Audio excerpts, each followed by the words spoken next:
салом тамошобинони гиромӣ, хуш омадед ба шабакаи мо. имрӯз мо шуморо бо яке аз муҳимтарин хабарҳои рӯз ошно месозем. Путин ба Тоҷикистон меояд. мақомоти Русия мегӯяд раиси ҷумҳурии Русия Владимир Путин дар ҳафтаҳои наздик аз Тоҷикистон боздид мекунад.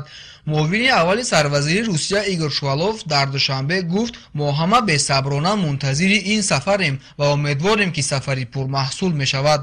муовини аввали сарвазири Русия Игор Шувалов рӯзи 27 январ дар душанбе дар ҷараёни ҷаласаи ҳайатҳои васеъи Комиссияи байнидавлатии ҳамкориҳои иқтисодию тиҷоратии Тоҷикистону Русия хабар дод, ки раиси ҷумҳурии Русия Владимир Путин ба зудӣ ба Тоҷикистон сафар мекунад.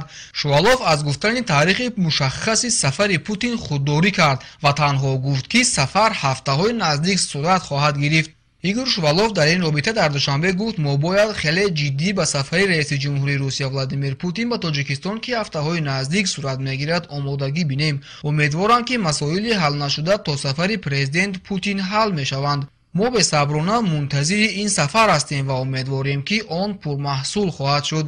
сарвазири Тоҷикистон Қоҳир Расулзода низ ба навбати худ гуфт: то сафари президент фурсати кам мондааст ва бояд ҳамаҷониба ба он тайёрӣ дида шавад. Дмитрий Песков, сухангӯи Путин, низ рӯзи 27 январ бо тасдиқи ин хабар гуфтааст: Владимир Путин дар ояндаи наздик ба кишварҳои Осиёи марказӣ, аз ҷумла ба Тоҷикистон ва Қирғизистон сафар мекунад ва дар Москав ва омодагиҳо ба ин сафарҳо аҳамияти хеле бузург медиҳанд.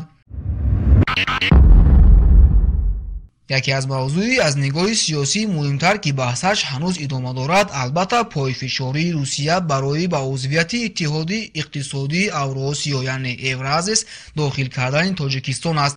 мақомоти Москав дар тӯли соли 2016 пайваста паём медоданд, ки умедворанд душанбе то поёни сол барои пайвастан ба ин созмони минтақавии зери нуфузи Москав, ки дар матбуот онро ҳатто микро СССРи Путин низ ном мебаранд, дархост хоҳад дод. аммо мақомоти душанбе то поёни сол ҳама мегуфтанд, ки масъала ҳанӯз дар дасти омӯзиши онҳо қарор дорад.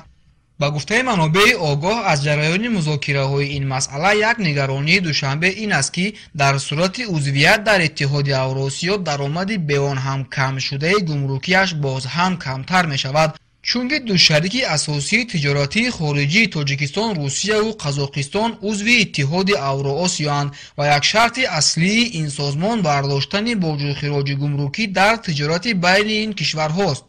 аммо агар Тоҷикистон аз тиҷорат ба кишварҳои узви Евразес боҷ нагирад, солона то $300 миллион бой медиҳад. як манбаи наздики ҳукумат ба сомонаи ахбор гуфт: худи ин ки сафари Путин ба Душанберо эълон кардаанд, нишон медиҳад, ки ҳукумати Тоҷикистонро билохира тавонистаанд ба хостаҳояшон моил кунанд. Путин беҳуда ё фақат барои тамошо ин ҷо намеояд.